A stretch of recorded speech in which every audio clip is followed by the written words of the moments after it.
안녕하십니까. 드디어 미국이 군사 행동을 시작했습니다.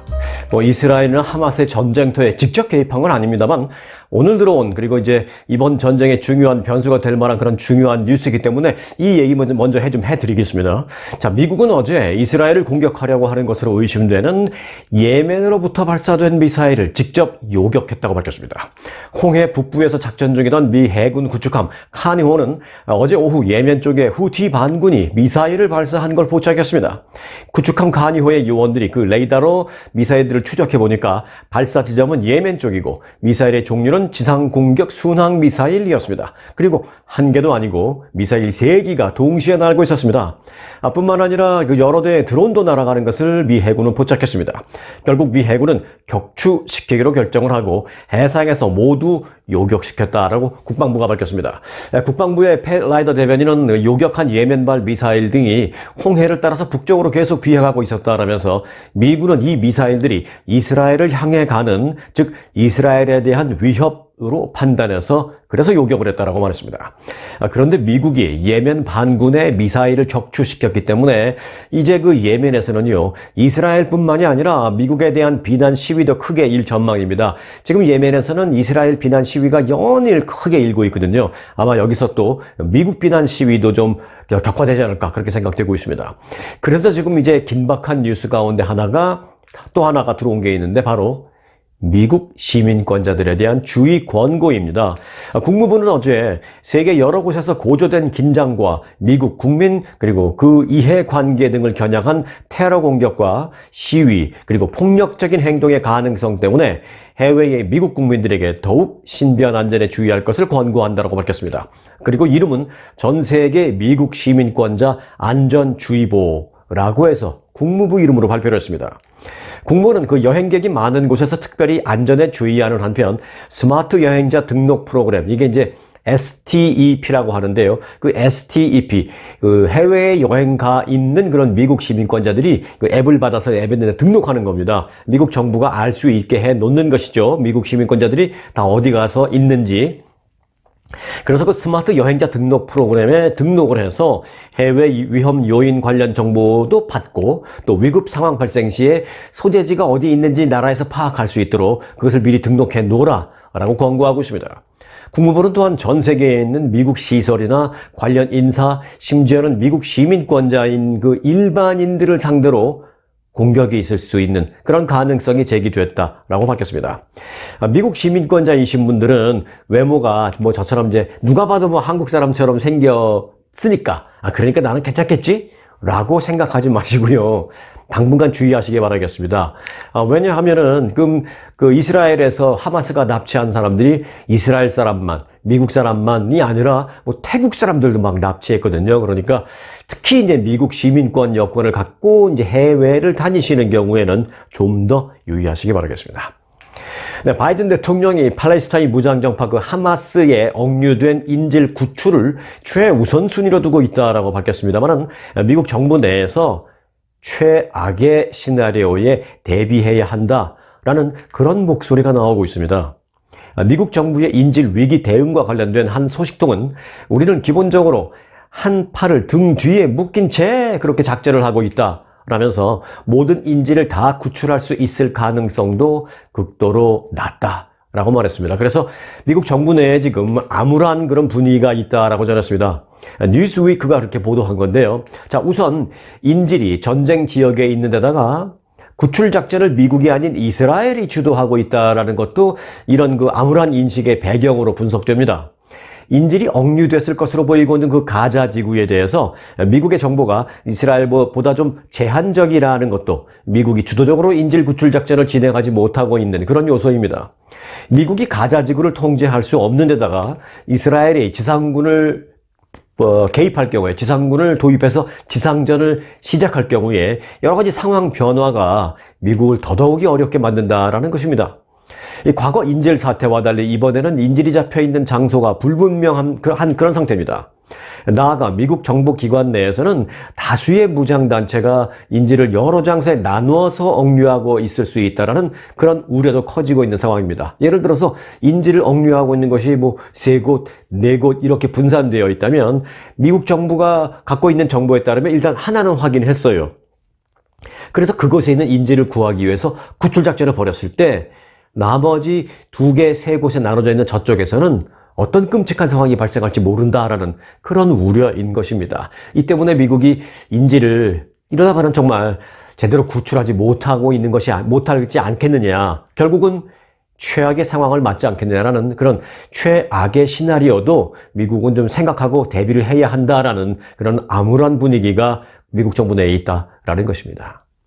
자, 이런 가운데 그 방탄소년단 BTS 있죠? BTS의 멤버 중에 한 명이 이제 정국이라는 멤버인데 이 BTS 멤버 정국이 다음 달 무대에 오를 예정이었던 그 세계적인 음악 시상식이 있습니다. 바로 2023 MTV 유럽 뮤직 어워즈입니다. 이 MTV 유럽 뮤직 어워즈, MTV EMA라고 하는데 이 행사가 전격 취소됐습니다. 이 MTV EMA 측은 세계적인 사건들의 변동성을 고려해서 2023 올해의 MTV EMA를 추진하지 않기로 결정했다고 밝혔습니다. 유럽 뮤직 어워드 측은 그 이유를 이렇게 밝혔습니다. 이 뮤직 어워즈를 위해서 전 세계 각지에서 여행을 해서 오는 수천 명의 직원과 수백 명의 아티스트 그리고 팬들 또 파트너 사람들을 위해서 그 파트너라는 건 이제 회사 측 파트너 회사들 직원들을 위해서 우리는 매우 주의 깊게 상황 판단을 해야 할 상황이다라고 설명했어. 그래서 그런 결과로 우리는 어렵지만 캔슬하기로 결정을 내렸다라고 설명했습니다.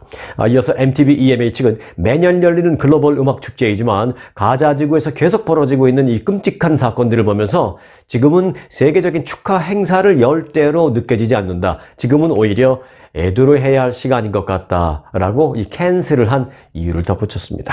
자, 미국으로 들어보겠습니다. 이제 미국 소식인데요. 미국 내 매장에서 판매하는 그 가격보다, 즉 오프라인 매장에서 판매하는 그 가격보다 배달 앱을 통한 주문 음식 가격을 오히려 더 올려받은 그런 혐의로 집단 소송을 당한 회사가 있습니다. 바로 여러분들도 잘 아시는 프랜차이즈 식당이죠. 칙필A.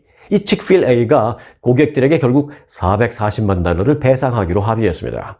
이 에버니 브라운 등 6명의 고객은 칙필A가 저렴한 가격에 배송을 해준다고 광고했지만 실제로는 가격을 터무니없이 올렸다라면서 지난 3일 소송을 제기했습니다. 이 보도에 따르면 칙필A는 이 배달 음식 값으로 매장 판매 가격보다 25, 많게는 30% 높게 받았다는 것입니다.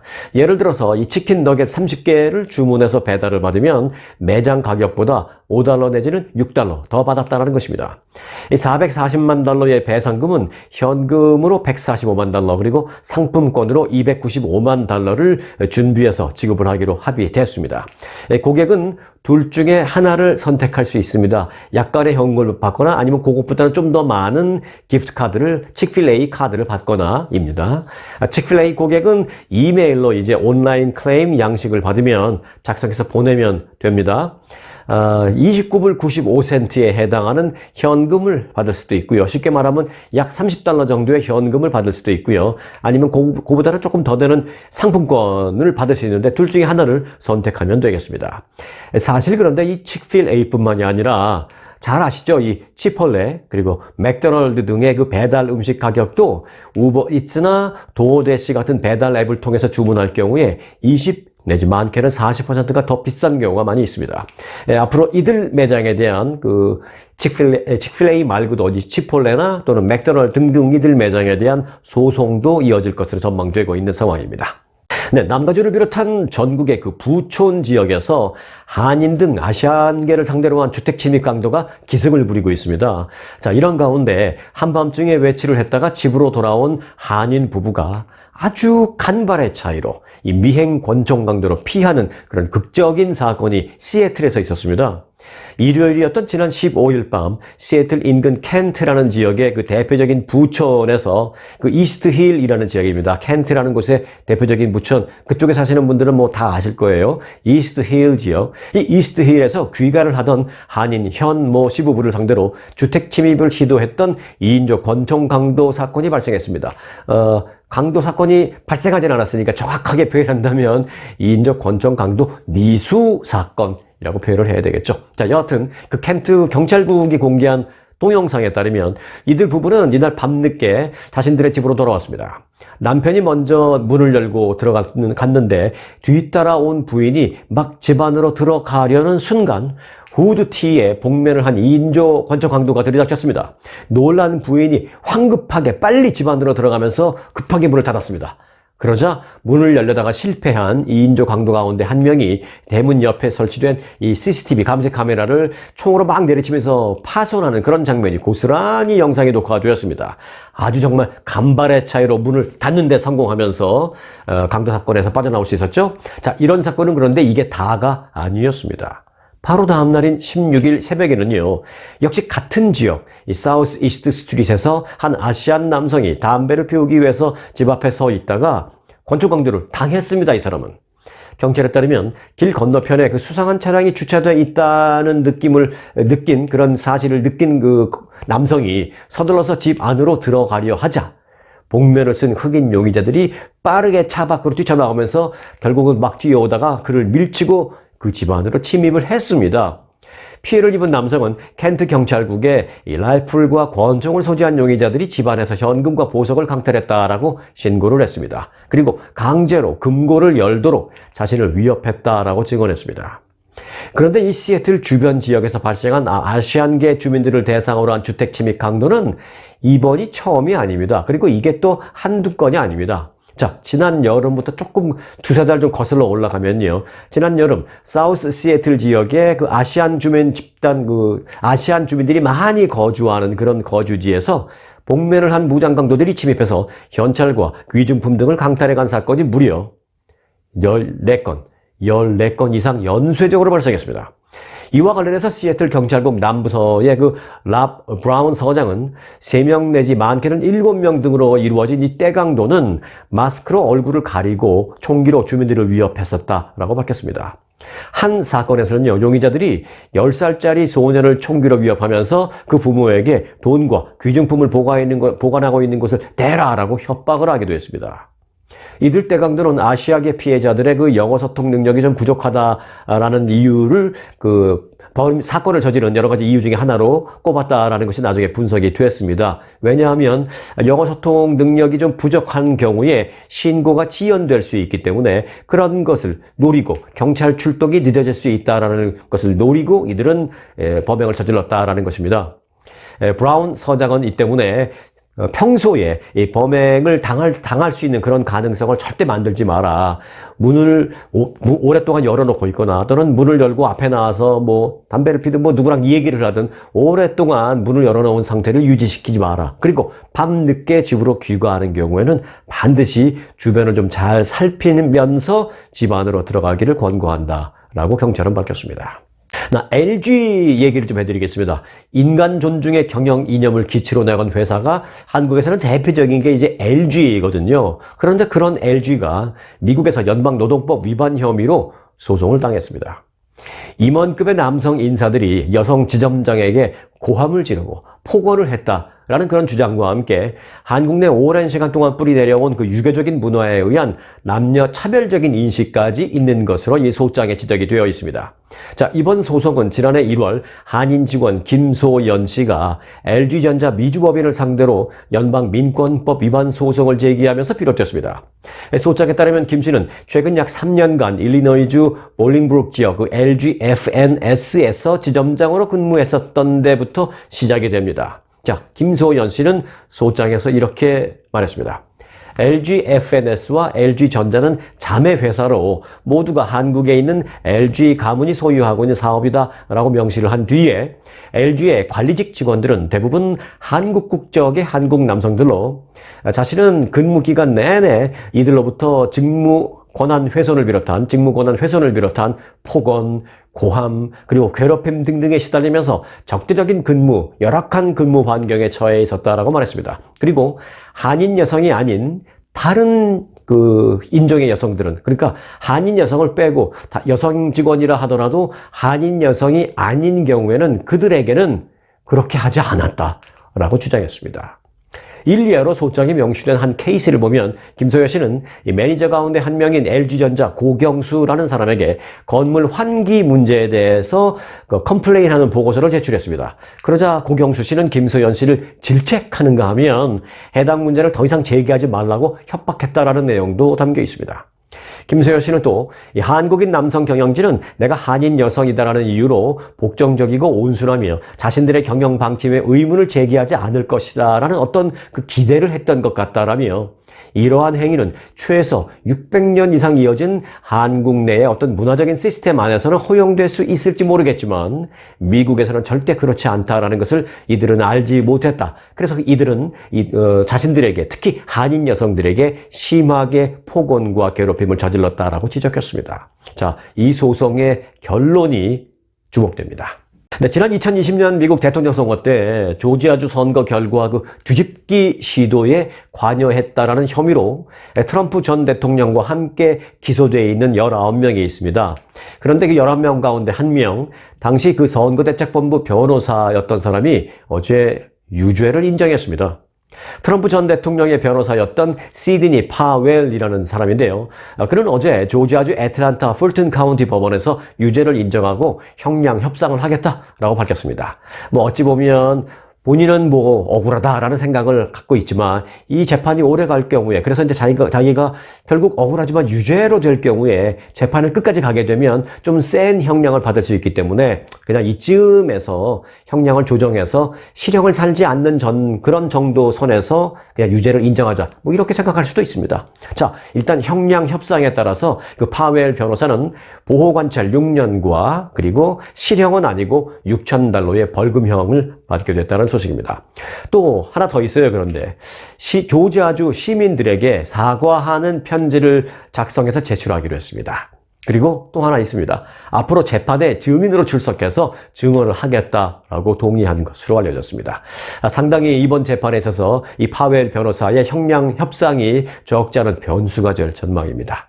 근데 미국의 올 겨울 날씨가 평년보다 따뜻하고 눈이나 비가 좀 더 많이 올 것으로 예상됐습니다. 물론 지역적으로 차이는 있습니다만은 전반적으로 그렇다라는 것입니다.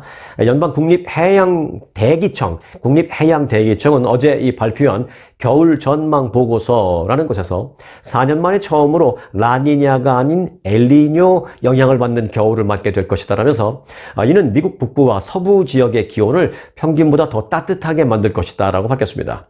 이에 따라서 현재 몇 달째 극심한 가뭄이 이어지고 있는 미국 중부와 남부에서 상황이 좀 더 개선될 것으로 전망이 되고 있습니다. 다만 북부 로키 산맥과 북부 대평원 그리고 이제 미국의 남서부 사막 지역 일부에서는 가뭄이 지속될 것으로 예상이 됐고요. 특히 이제 하와이에서도 가뭄이 지속되거나 하와이는 가뭄이 좀 더 악화될 수도 있다라는 전망이 나왔습니다. 네, 건강 관련 소식 한 가지 전해드리겠습니다. 이 소고기나 돼지고기 같은 소위 적육, 붉은색 고기를 적색육을 많이 먹을수록 제2형 당뇨병 위험이 증가하며 적색 고기 대신에 식물성 단백질을 먹으면 당뇨병 위험을 좀 더 줄일 수 있다는 연구 결과가 나왔습니다. 이 하버드 대학 연구팀은 미국인 21만 6천여 명의 건강 데이터를 최대 36년간, 정말 미국 사람들 대단하죠? 36년간 추적 조사한 연구에서 붉은 고기와 제2형 당뇨병 간의 그 연관성을 확인했다라고 밝혔습니다. 연구팀은 21만 6천여 명을 붉은 고기 섭취 빈도수에 따라서 그룹을 나누어서 분석한 결과 적색육 섭취가 가장 많은 그룹은 가장 적은 그룹에 비해서 제2형 당뇨병 위험이 무려 62%나 높은 것으로 나타났다고 합니다.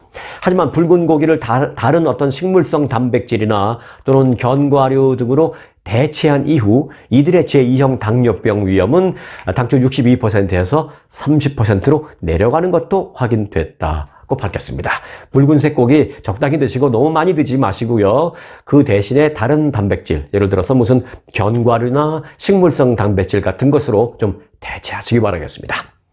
자, 이어서 보너스 뉴스 전해드리겠습니다. 오늘 보너스 뉴스의 제목은 제가 이렇게 지었습니다. 이보다 더 감동적일 수 없다. 자, 이스라엘과 팔레스타인 무장정파 하마스의 전쟁으로 그 위기에 처한 자국의 노동자 수십 명을 구한 한 태국 여성이 관심을 끌고 있습니다. 지금 그녀에게 찬사가 쏟아지고 있습니다. 특히 그녀가 고국의 어머니의 임종도 지키지 못하고 이스라엘에 남아서 그 노동자를 도운 사연이 더 큰 감동을 주고 있습니다.